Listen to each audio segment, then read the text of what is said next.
μπορεί να φτιάξει και άλλα ρούχος.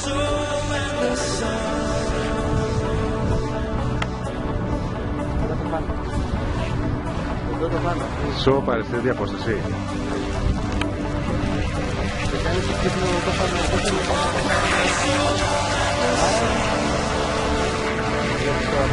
Έχεις πέσει πάρα πολύ. Σίγουρα. Λοιπόν, παρουσίαση, λέγε. Τι συμβαίνει? Τι έχει γίνει?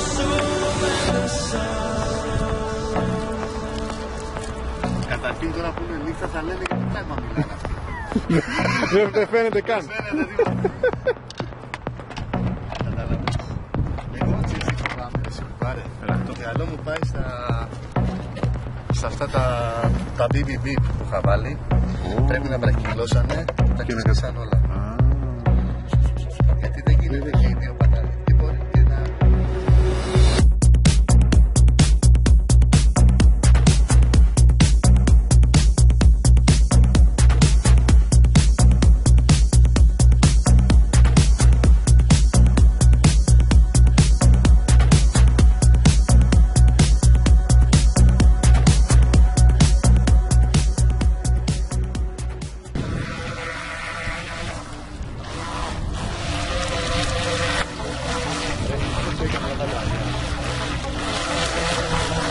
Πλάκα θα έχει,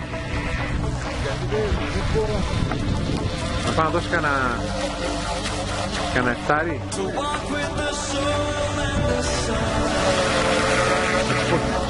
Ας πω θα κάνεις. Λοιπόν, να σου πω θα κάνεις. Μαζεύουν ακόμα στα άλλη μια μέρα.